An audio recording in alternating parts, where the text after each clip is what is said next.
Hello again. We're continuing with exponents and what we're going to get into exponential functions, but before we do that we have to understand the properties of powers. And now what we're doing is a power property. And it's not, well, you can compare it to the product property if you want to, and I'll show you how you can do that. But it's kind of the same. We'll investigate that. I'll show you the shortcut to doing it though. X to the third is the same thing as x times x times x.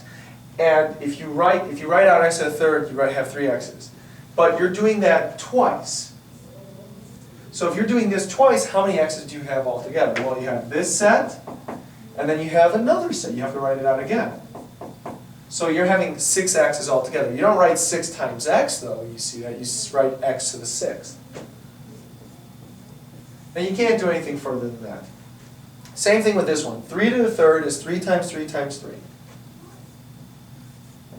And you could write 27 if you wanted to, and then figure out what 27 times 27 is. But that's 3 times 3 times 3 to the second power, which means you have to write that out twice. So you have to write 333, 333.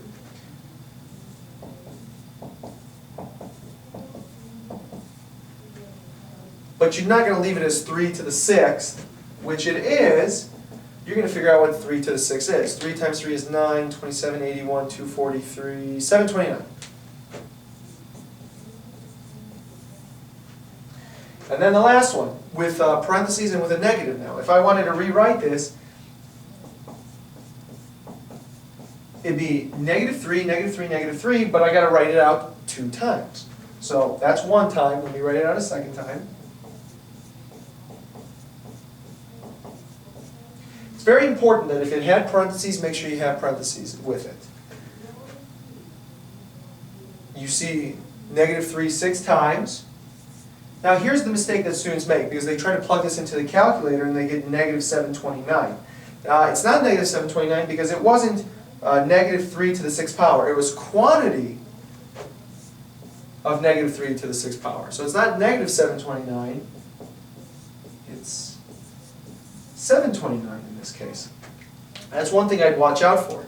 But I don't want to sit here and write those out, because if this said x to the 5th and then it was to 100 times, I have to write it out 5x's 100 times? No, I'm not going to do that. That's ridiculous. Instead, what you do is you recognize its property. Now, in this case, when you have one base and 2 exponents are right next to each other, let me say it again. One base and 2 exponents are next to each other. Instead of adding the exponents, you multiply the exponents. So 3 times 2 is 6. 3 times 2 is 6, but then you simplify. 3 times 2 is 6. That's pretty much it. So let me go ahead and show you the difference.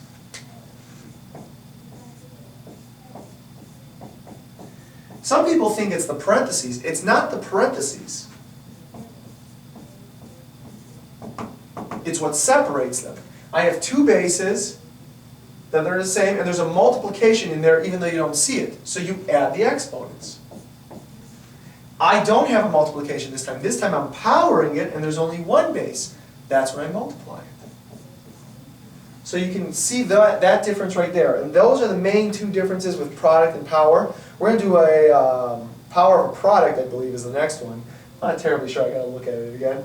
But other than that, that's a brief overview of that. Hopefully that helps. Have a good day for now. Goodbye.